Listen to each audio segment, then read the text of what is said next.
Welcome back again. Today, before I begin my class, I would like to convey you one thing. Today's class may not be so useful for those students study in English medium and for those students who want to speak in English by structural approach. But today's class is going to be so useful for Tamil medium students and for those students who have no English background. Now, I have already taught you sentence pattern purely based on structural approach. That's what we follow in our schools and colleges. But today, the sentence pattern which I am going to teach you is going to be little different from than what I have taught you earlier. Now, I am going to add one more term to what I have already taught to you. This change will help you certainly to speak in English. Again and again I am telling you, the method that I am going to teach you now should never be applied in schools and colleges. This method is purely used for the students who wish to learn spoken English. Only that much. அப்ப நீங்க என்கிட்ட கேட்கலாம், sir அப்ப அன்னைக்கு பார்த்த method finish button help பண்ணாதா இங்கிலீஷ்ல பேசுறதுக்கு? இப்போ ஒரு சின்ன உதாரணம் சொல்றேனே. இப்ப நம்ம இங்க இருந்து திருச்சிக்கு போகணும். திருச்சிக்கு போறதுக்கு பல வழி இருக்குது, எப்படி வேணாலும் போகலாம். ஆனா இப்படிதான் போகணும் அப்படிங்கிறது கிடையாது. நம்ம விருப்பத்துக்கு ஏற்ப எந்த வழியிலும் போகலாம். ஆனா சொன்ன இடத்துக்கு சொன்ன டைம்ல சேஃபா போய் சேரணும். நான் பர்சனலா என்ன ஃபீல் பண்றேன்னா, அந்த மெத்தட படி கத்துக்கிட்டோம்னா கண்டிப்பா பேச முடியுமா அப்படிங்கிற சந்தேகம் எனக்கு எழுது. ஏன்னா நம்ம எல்லாருமே ஸ்கூல்ல அந்த டைம்ல தான் படிச்சோம். ஆனா நம்மளால பேச முடியாது மாட்டேங்குது. ஆனா நான் பண்ற சில இந்த சேஞ்ச்னால I can assure you that you will be able to speak in English. என்னுடைய 22 years experienceல I have made a lot of students to communicate in English by just following this method. நம்மளுக்கு எப்படி போறோங்கிறது பர்பஸ் முக்கியம் கிடையாது, எங்க போய் சேரணுங்கிறதா முக்கியம். அதே மாதிரி நமக்கு எந்த அப்ரோச் எடுத்துக்கிறது முக்கியம் இல்ல, இங்கிலீஷ்ல தவறு இல்லாம பேசுறோமா எழுதுறோமா அப்படிங்கறதா முக்கியம். சோ அந்த வகையில இந்த மெத்தட் உங்களுக்கு கண்டிப்பா உதவி செய்யணும்னு நான் நம்புறேன். சோ அடிஷனலா நான் சேர்க்க போற டேர்ம் ஒண்ணுதான், வேற ஒண்ணு கிடையாதுங்க. இன்ஃபினிட்டிவ்.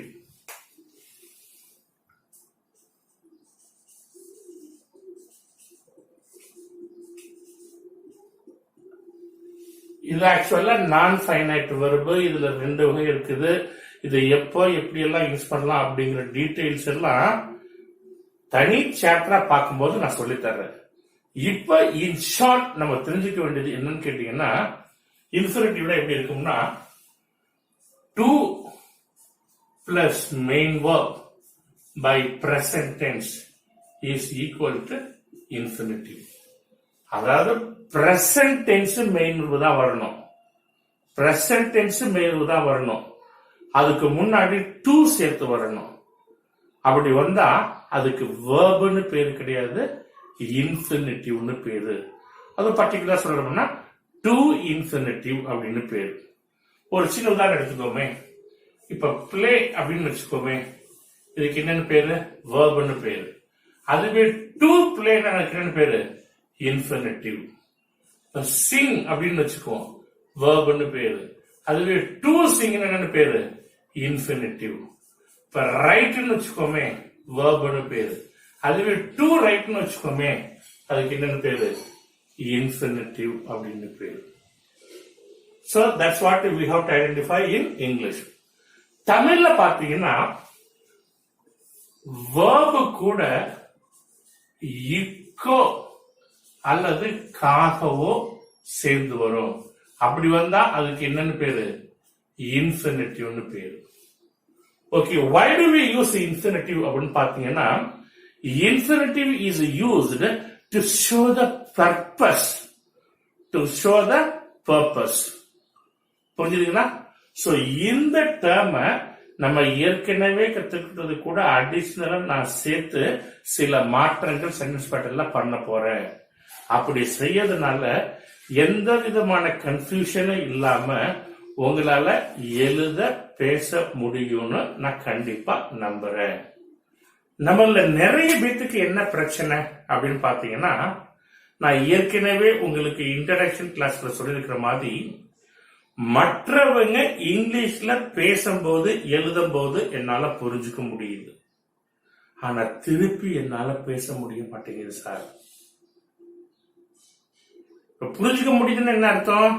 அந்த வார்த்தை தெரியுது, அந்த வார்த்தையுடைய அர்த்தம் தெரியுது, அதனாலதான் புரிஞ்சுக்கிறோம், ஆனா திருப்பி என்னால பேச முடியல சார். இதுக்கு என்ன சார் காரணம் அப்படின்னு பாத்தீங்கன்னா, சென்டென்ஸ் பேட்டர்ன் தான் காரணம். அதாவது வாக்கிய அமைப்பு முறை தான் காரணம். சப்போஸ் தமிழினுடைய வாக்கிய அமைப்பு முறையும் ஆங்கிலத்தினுடைய வாக்கிய அமைப்பு முறையும் ஒரே மாதிரியா இருக்குதுன்னு வச்சுக்கோங்களேன், நம்மளுக்கு பிரச்சனையே கிடையாதுங்க. இப்பவும் இவ்வளவு கிராமர் நம்ம கத்துக்கிட்டாலும் வேர்ட்ஸ் உங்களுக்கு மனப்பாடமா தெரிஞ்சாதான் கண்டிப்பா அந்த வார்த்தையை பயன்படுத்தி இங்கிலீஷ்ல பேச முடியும், இல்லைன்னா ஒன்னும் பண்ண முடியாது. சோ ஒருவேளை ரெண்டு பேட்டர்ன் ஒரே மாதிரி இருந்துச்சுன்னா இந்த கிராமர்ல கத்துக்கணுங்கிற அவசியம் கிடையாது. ஜஸ்ட் இந்த வார்த்தையை மட்டும் மனப்பாடம் பண்ணிட்டு தமிழ்ல இருந்து ஒவ்வொரு வார்டை இங்கிலீஷ்ல டிரான்ஸ்லேட் பண்ணி பேசிட்டு போயிடலாம். ஆனா பிரச்சனை ஆரம்பிக்கிறதே அங்கதான். என்னன்னு கேட்டீங்கன்னா, தமிழை பொறுத்த வரைக்கும் எப்பொழுதுமே ஒரு வாக்கியத்தினுடைய வினைச்சொல் ஒரு வாக்கியத்தினுடைய கடைசியில இறுதியில தான் வரும். ஆனா இங்கிலீஷ்ல பாத்தீங்கன்னா சப்ஜெக்டுக்கு பக்கத்திலேயே வந்துடும். அதிகமா பாத்தீங்கன்னா சப்ஜெக்டுக்கும் பக்கத்திலேயே வந்துடும்.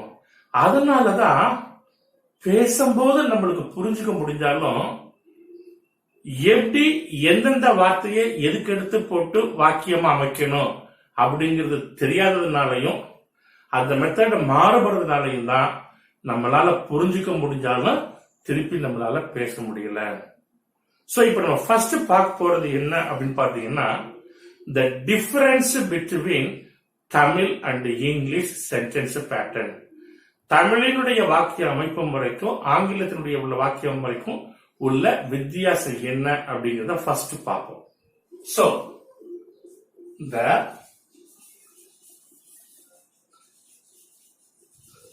difference between Tamil and English sentence pattern. ஒரு சின்ன எக்ஸாம்பிள் தமிழ்ல எழுதுவோமே. நான் நேற்று அவளை சந்தித்தேன்.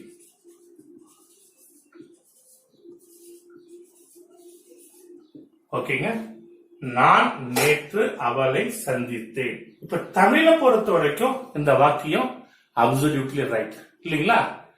ஏங்க இது அப்படியே டிரான்ஸ்லேட் பண்ணுங்க பாப்பா இங்கிலீஷ்ல. நான்கிறதுக்கு என்ன? ஐ. நேற்றுங்கிறதுக்கு இங்கிலீஷ்ல என்ன? எஸ்டர்டே. அவளைங்கிறதுக்கு இங்கிலீஷ்ல என்ன? ஆப்ஜெக்டா இருக்குது, அதனால ஹர். சந்தித்தேங்கிறது பாஸ்ட் டென்ஸ், அப்ப அதனால என்னது? மெட்.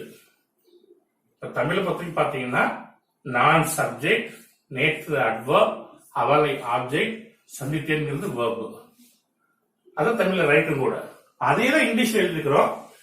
ஐ, எஸ்டர்டே, ஹர், மெட். இது ரைட்டுங்களா? இல்ல, தப்பு. நல்லாவே உங்களுக்கு தெரியும். இப்ப இது ஒருவேளை ரைட்டுன்னு வச்சுக்கீங்களேன், யாருக்கும் பிரச்சனை கிடையாது. எனக்கு இங்கிலீஷ்ல பேச தெரிய மாட்டேங்குது, அதனால நான் ஸ்கூல்ல தான் போய் படிக்கணும், அல்ல ஒரு ஸ்போக்கன் இங்கிலீஷ் வார்த்தையிட்டு தான் போய் தெரிஞ்சுக்கணும் அப்படின்றதெல்லாம் கிடையாது. ஏன்னா நீங்க எங்க போனாலும் வார்த்தையை மனப்பாடம் பண்ணணும். அதுக்கு வீட்லயே வார்த்தையை மனப்பாடம் பண்ணிட்டு என்ன பண்ணிடலாம், இந்த மாதிரி ஒவ்வொரு வார்த்தையா டிரான்ஸ்லேட் பண்ணி பேசிட்டு போயிடலாம். ஆனா இது தவறு. பின்ன எப்படி சார் இது வரணும்? ஐ மெட் ஹர் எஸ்டர்டே. அப்படி இல்லைன்னா yesterday I met her அப்படிங்கறதா ரைட். இப்போ உங்களுக்கு ஒரு சின்ன கேள்வி இருக்கும். சரிங்க சார், உங்களுக்கு தெரியுது, நீங்க எழுதுறீங்க, எனக்கு தெரியல. அதாவது ஐ மெட் ஹர் எஸ்டர்டே அப்படின்னு தான் ஆங்கிலத்துல வரணுங்கிறது எனக்கு தெரியல சார், நான் எப்படி சார் தெரிஞ்சுக்கிறது அப்படிங்கறதா அடுத்த கேள்வி. அதுக்கும் பதில் சொல்றேன் இன்னொரு எக்ஸாம்பிள் மூலமா. சோ எக்ஸாம்பிள் பார்க்கலாம். அவன் தினசரி செய்தித்தாள் வாசிக்கின்றான்.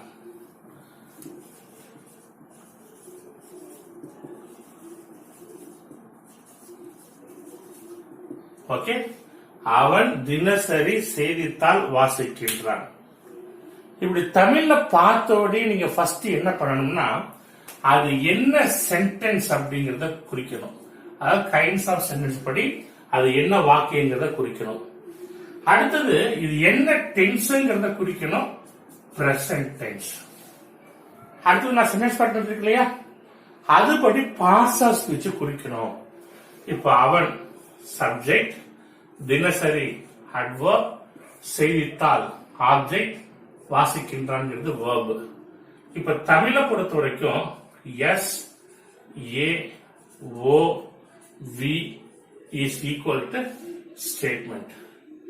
இது இப்ப அப்படியே ஒவ்வொரு கூட டிரான்ஸ்லேட் பண்ண என்ன ஆகும், தப்பாயிடும். சோ இது இங்கிலீஷ்ல எப்படி வரணும் அப்படின்னு பாத்தீங்கன்னா, subject verb object adverb is equal to statement. உங்களுக்கு என்ன பிரச்சனை சார்? எங்களுக்கு இதான் சார் பிரச்சனை. அதாவது இது ஆங்கிலத்துல SVOA தான் வரணுங்கிறது எப்படி நான் தெரிஞ்சுக்கிறது எனக்கு தெரியலையே அப்படிங்கறது உங்களுடைய கேள்வி. இதுக்கு தாங்க நான் எழுதின ஜேஜேஸ் ஸ்போக்கன் இங்கிலீஷ் அப்படின்ற புத்தகத்துல சென்டென்ஸ் பேட்டர்ன்ங்கிற தலைப்புல மொத்தம் 55 மாடல் கொடுத்திருக்கிறேன். நார்மலா பாத்தீங்கன்னா நம்ம ஸ்கூல்ல காலேஜ்ல படிக்கும் போது சென்டென்ஸ் பேட்டர்ன் வந்து ஸ்டேட்மெண்ட்டுக்கு மட்டும் தான் கொடுத்திருப்பாங்க, மற்றதுக்கு கொடுத்துக்க மாட்டாங்க, மற்ற கைண்ட்ஸ் ஆஃப் சென்டென்ஸ்க்கு. ஆனா நான் 4 கைண்ட்ஸ் ஆஃப் சென்டென்ஸுக்கும் நான் எழுதின புத்தகத்துல 55 மாடல் கொடுத்திருக்கிறேன். திரும்பவும் சொல்றேன், அந்த 55 மாடலும் ஸ்கூல்ல படிக்கிறது மாதிரி இருக்காது, சற்று வேறுபட்டு கொஞ்சம் வித்தியாசமா இருக்கும். அது நான் நடத்துற கிளாஸ் நீங்க வரிசையா புரிஞ்சுட்டு வந்தீங்கன்னாவே உங்களுக்கு அந்த வேறுபாடு புரியும். அதுல நான் மேத்தமெட்டிக்கல் பிரின்சிபல்ஸ் மாதிரி கொடுத்துக்கிறேன். அது தமிழ்ல 4 வார்த்தை இப்படி வந்துச்சுன்னா அந்த 4 வார்த்தையும் இங்கிலீஷ்ல இப்படிதான் வரணுங்கிறது. அதான் இது. அது இந்த புக்குடைய பேட்டர்ன் வச்சு நீங்க தெரிஞ்சுக்கலாம். இப்ப இது படி ஒவ்வொரு வாட்டி டிரான்ஸ்லேட் பண்ணுங்க. நீங்க தப்பா எழுத நினைச்சாலும் அது தப்பா வராது. இப்ப அவனுக்கு இங்கிலீஷ்ல என்ன, ஹி. அடுத்தது verb, வாசிக்கின்றான் பிரசன்ட் டென்ஸ். அப்ப என்ன வரும், Rita ரீட்ஸா, third person singular பிரசன்ஸ்னால reads. என்ன செய்தித்தாள்? News paper. தினமும் டெய்லி. இந்த அப்படிங்க he reads newspaper daily. அவ்வளவுதான். அவன் தினசரி செய்தித்தாள் வாசிக்கின்றான். he reads newspaper daily. அது எந்த மேஜிக்கோ எந்த இதுவுமே கிடையாது. இன்னொரு எக்ஸாம்பிள் என்னன்னு பார்ப்போம். நான் நாளை சென்னைக்கு செல்கின்றேன்.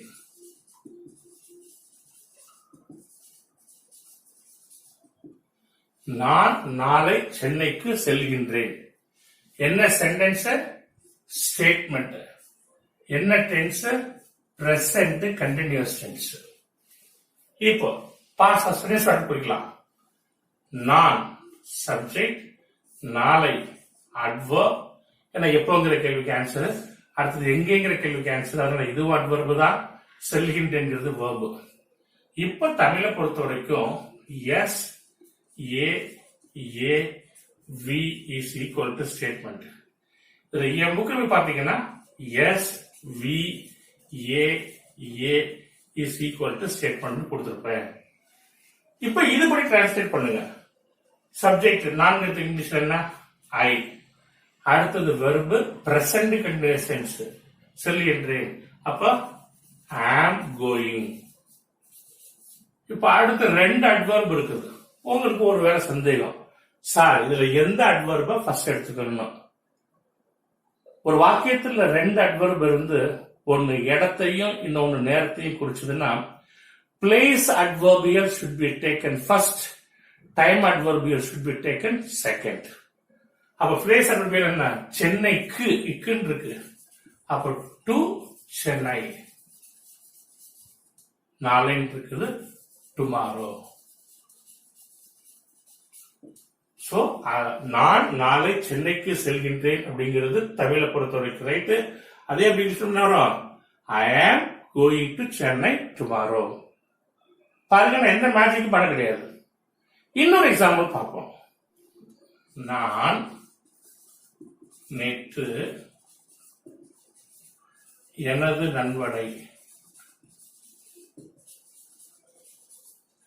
சந்திக்க சென்றேன்.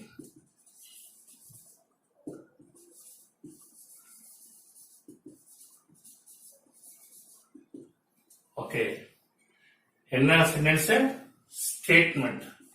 என்ன டென்ஸ்? Past tense. இப்ப நான் பண்ண அந்த ஒரே ஒரு சேஞ்ச் இந்த வாக்கியத்துல வரும், கவனிங்க. இப்ப யாரு? நான் சப்ஜெக்ட். எப்போ? நேற்று அட்வர்ப். எனது நண்பனை ஆப்ஜெக்ட். இப்ப சந்திக்க சென்றேன். இதான் ஸ்கூல்ல படிக்கிறதுக்கும் நான் இங்க சொல்லித்தரதுக்கும் உள்ள வித்தியாசம். இது தனித்தனியா பிரிக்க மாட்டோம், ஒன்னு இங்கிட்ட சேர்ந்து வந்துடும். ஆனா நான் தனியா பிரிக்க போறேன். அப்படி பிரிக்கிறதுனால உங்களுக்கு கன்ஃபியூஷனே இல்லாம கண்டிப்பா கரெக்டா எழுத முடியும். சோ நான் சொன்ன உங்களுக்கு அப்ரோச் முக்கியம் கிடையாது, அது எந்த மெத்தடை ஃபாலோ பண்றது முக்கியம் கிடையாது. ஆன்சர் வந்துச்சா, கரெக்டான ஆன்சர் ஓகே அப்படிங்கறது என்னுடைய பாலிசி. இப்ப சந்திக்க சென்றேன். இதுல சென்றேங்கிறதா வேர்பு. சந்திக்க நான் முதல்ல சொல்லி கொடுத்தேன். வெர்பு கூட இக்கோ அல்லது காகோ வந்துச்சுன்னா அதுக்கு இன்ஃபினிட்டிவ்னு பேரு. இன்ஃபினிட்டிவ் பாத்தீங்கன்னா வெர்பு மாதிரியே தான் இருக்கும். வெர்புக்கு முன்னாடி வரும் எப்போதுமே தமிழ்ல. சோ ரெண்டையும் ஒன்னா வெர்புன்னு குறிச்ச கூடாது. வெர்ப சென்டென்ஸ் குறிங்க, இது என்னன்னு குறிங்க? இன்ஃபினிட்டிவ்னு குறிங்க. இப்ப தமிழ் எடுத்துங்க. S A O I F V is equal to statement. இப்ப இங்கிலீஷ்ல எப்படி வரணும்னா சப்ஜெக்ட் வேர்ப், வேர்புக்கு பக்கத்திலேயே இன்ஃபினிட்டிவ் வரணும். அடுத்த ஆப்ஜெக்ட், அடுத்த adverb is equal to statement. இப்ப இதுபடி டிரான்ஸ்லேட் பண்ணுங்க. இது எல்லாமே என் புக்கில் இருக்குது. இந்த மாடல் 55 மாடல் சொன்னேன், அதுல ஒண்ணுதான் இது என் புக்கில் இருக்குது. இப்ப 4 எடுத்துக்க என்ன? ஹை. சென்றேன் என்னது? வெண்ட். சந்திக்க டு மீட். எனது நண்பனை மை ஃப்ரெண்ட். நேற்று yesterday. வந்துச்சுங்களா? நான் நேற்று எனது நண்பனை சந்திக்க சென்றேன். I went to meet my friend yesterday. பாருங்க, அதான் சொன்ன ஒரு சின்ன சேஞ்ச். இப்படி எழுதி பாத்தீங்கன்னா ஸ்டேட்மெண்ட பொறுத்த வரைக்கும் தற்போதைய நிலையில ஸ்டேட்மெண்ட பொறுத்த வரைக்கும் மட்டும்தான் 99% சிம்பிள் சென்டென்ஸை இதே மாதிரி நம்மளால எழுத முடியும், பேச முடியும். 99% சிம்பிள் சென்டென்ஸை இதே மாதிரி ஸ்டேட்மெண்ட்ல உள்ள வாக்கியத்தை எழுத முடியும், பேச முடியும். அப்ப மற்ற கைண்ட்ஸ் ஆஃப் சென்டென்ஸ்க்கு என்ன சார்? மற்றது உங்களுக்கு தெரியணும்னு சொன்னா இன்னும் ஒரு 2 சாப்டர்ஸ் நான் நடத்தணும். அந்த 2 சாப்டர் உங்களுக்கு புரிஞ்சதுன்னா இப்ப எப்படி இந்த ஸ்டேட்மெண்ட் எழுதணுமோ இதே மாதிரி எந்த கைண்ட்ஸ் ஆஃப்ல வரக்கூடிய சென்டென்ஸையும் கிட்டத்தட்ட இதே மெத்தட்ல 100க்கு 98% சிம்பிள் சென்டென்ஸை நம்மளால எழுத முடியும், அடுத்தது பேச முடியும். புரிஞ்சுதுங்களா? நான் தான் சொன்னேன், அதிகபட்சம் 8 ஹவர் டெய்லி இந்த கிளாஸ் ஸ்போக்கன் கிளாஸ் வந்தீங்கன்னா அதிகபட்சம் 8 ஹவர். ஆரம்பத்தில் உங்களுக்கு எதுவுமே தெரியலையா, 8வது ஹவர்ல கண்டிப்பா உங்களால பேச வைக்க முடியாட்டியும், என்னால உங்களை பேச வைக்க முடியாட்டியும் ஃபர்ஸ்ட் எழுத வைக்க முடியும். அப்புறம் தான் பிராக்டிஸ் ஆக ஆகதான் பேச முடியும். ஏன்னா நம்ம ஒண்ணு கம்ப்யூட்டர் கிடையாது, இந்த 55 மாடலையும் மைண்ட்ல போட்டுட்டா அப்படியே உடனே எழுதுறதுக்குன்னோ. ஃபர்ஸ்ட் கொஞ்சம் சென்டென்ஸ் எழுதும்போது பாத்தீங்கன்னா பார்த்து புக்ல பார்த்து ஆர்டர் எழுதுவோம். அப்படி கொஞ்ச நாள் பிராக்டிஸ் பண்ணீங்கன்னா உங்களை அறியாமலேயே ஓகே இந்த 4 வார்த்தை இருக்குதா, அப்ப இங்கிலீஷ்ல எழுதும் போது இப்படிதான் வருங்கிறத நீங்க எழுத ஆரம்பிச்சிருவீங்க. அப்ப புக்கை தர மாட்டீங்க. அப்ப ரைட் ஆச்சா, அப்ப நீங்க குறிக்கெல்லாம் சொல்ல மாட்டேன், தமிழ்ல பாரு இங்கிலீஷ்ல எழுதும், மைண்ட்ல நீங்க டிரான்ஸ்லேட் பண்ணி விட்டுருவீங்க, எழுதுவீங்க. ரைட்டா எழுதிட்டீங்களா? ஓகே, இப்ப நீங்க எதுக்கு ரெடி ஆயிட்டீங்கன்னு அர்த்தம், பேசுறதுக்கு ரெடி ஆயிட்டீங்கன்னு அர்த்தம். அப்பதான் என்னுடைய டயலாக் பிராக்டிஸ, டிரான்ஸ்லேஷன் பிராக்டிஸ ஆரம்பிப்பேன். இது என்னுடைய அப்ரோச். சிலர் நினைக்கிறாங்க, சிலர் சொல்றாங்க கூட, sir the translative method is not a correct method. அது ஒரு தவறான ஐடியா. டிரான்ஸ்லேஷன் நான் ஒரு மொழியில இருந்து இன்னொரு மொழிக்கு டிரான்ஸ்லேட் பண்ண சொல்லல. இப்ப தமிழ்ல நினைக்கிறோம், ஃபர்ஸ்ட் அதுக்கு அப்படியே இங்கிலீஷ்ல டிரான்ஸ்லேட் பண்றோம், திருப்பி நம்ம பேசணும். பாத்தீங்களா? இந்த நான் சொல்றேன், இந்த மாதிரி ஆட்டிடியூட் தவறானதுன்னு சொல்றாங்க. என்னை பொறுத்த வரைக்கும், என்னுடைய பர்சனல் லைஃப் பொறுத்த வரைக்கும் நான் பார்க்கும் பொழுது, இன்னைக்கு வேணா அவங்க பெரிய பயங்கரமா இருக்கலாம், பேசலாம், சொல்லலாம், no that is stupid way of learning அப்படின்னு சொல்லலாம். ஆனா என்ன பொறுத்த வரைக்கும் இன்னைக்கு நீங்க எவ்வளவுதான் பெஸ்டா இருந்தாலும், நான் சொல்லக்கூடியது எல்லாருக்கும் கிடையாது, தமிழ் மீடியம் மூலமா தமிழ் மீடியத்திலிருந்து படிச்சிருந்தவங்களுக்கு பிளஸ் இங்கிலீஷ் பேக்ரவுண்டே இல்லாம ஆங்கிலம் கத்துக்கிட்டவங்களுக்கு மட்டும்தான் சொல்றேன். இங்கிலீஷ் பேக்ரவுண்ட்லயே பிறந்து இங்கிலீஷ்லயே கத்த பேசாதவங்களுக்கு இந்த மெத்தட் சொல்றது பொருந்தாது. தமிழ் மீடியத்துல படிச்சுட்டு தமிழ் பேக்ரவுண்ட்லயே இருந்துட்டு இங்கிலீஷ் பேச கத்துக்கிட்டு இன்னைக்கு ஃப்ளூவெண்டா பேசுறவங்க இந்த கமெண்ட்ஸை மேக் பண்ணும்போது அவங்களுக்கு மட்டும்தான் இந்த பதில நான் சொல்ல விரும்புறேன். இன்னைக்கு வேணா அவங்க பேசலாம், எழுதலாம், ஆனா ஆரம்பத்துல கண்டிப்பா அவங்களும் இந்த மெத்தடை தான் அப்ரோச் பண்ணிருப்பாங்க. அப்படிதான் இன்னைக்கு போக போக பிராக்டிஸ் ஆக ஆக ஆக இன்னைக்கு பெஸ்டா பேசுவாங்க. ஏன்னா already have told you, practice makes a man perfect. ஒரு சின்ன கதை என்னல இருந்து நான் சொல்றேனே, இது உண்மைங்க, இது பொய் கிடையாது. நான் I have never studied in English medium. எனக்கு இங்கிலீஷ் மீடியம்னா என்னன்னே தெரியாது. ஆரம்பத்தில் நான் இங்கிலீஷ் மீடியம் ஸ்கூல்ல படிச்சதே கிடையாது. நான் I have studied English literature. நான் இங்கிலீஷ் லிட்ரேச்சர் ஸ்டூடெண்ட் கிடையாது, இப்பவும் கூட. நான் டிகிரி பண்ணது ஹிஸ்டரி தான். பின்ன எப்படி நான் கத்துக்கிட்டேன் அப்படின்னு கேட்டீங்கன்னா, இன்னும் ஓப்பனா உங்கள்கிட்ட நான் சொல்லணும்னா, 10th படிக்கிற வரைக்கும் இங்கிலீஷ் ஆல்பபெட், அதாவது A to Z வரைக்கும் வரிசை எனக்கு சொல்ல தெரியாதுங்க. இடையில ஏதாவது ஒண்ணு மறந்து விட்டுருவேன், ஏதாவது ஒண்ணு பண்ணி விட்டுருவேன். நான் 10th படிக்கிற வரைக்கும் கிட்டத்தட்ட அப்படிதான் இருந்தேன். இங்கிலீஷ்ல 10th ரொம்ப கஷ்டப்பட்டு எங்க வாத்தியாருக்கு எனக்கு நல்ல முறையில் சொல்லி கொடுத்ததுனால ஒரு 38 மார்க் வாங்கி 10th டோட்டலா பாஸ் பண்ணேன். After completing my 10th standard, I aspired to become a priest. So, I joined in the congregation of missionaries of St. Francis de Sales, which is in Pudukkottai, Pioneer Seminary. There I joined. When I joined there, I know nothing in English except a few words. I na nan, you na ni, ningal, he na avan avar, she na aval, it na adu, we na nam nangal, they na aவைகள் அவர்கள். அதே மாதிரி லவ்னா அன்பு, பிளீஸ்னா தயவு செஞ்சு, இது மாதிரி ஒரு 10-15 வார்த்தைக்கு மட்டும்தாங்க எனக்கு இங்கிலீஷ்ல தெரியும். ஆனா அங்க ரூல் ஆஃப் லாங்குவேஜ் கேட்டீங்கன்னா இங்கிலீஷ்.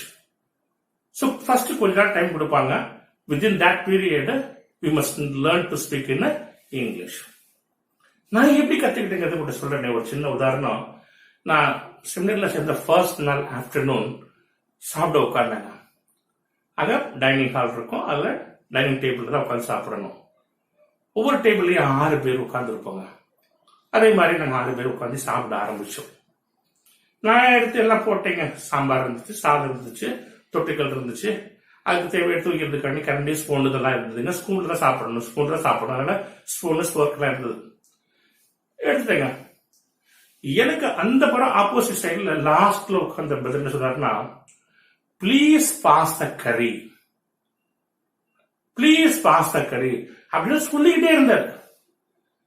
எனக்கு ஒண்ணு புரியல. அத ஒன்னே எனக்கு புரிஞ்சது என்னன்னா, பிளீஸ்ன்றது எனக்கு புரிஞ்சுது.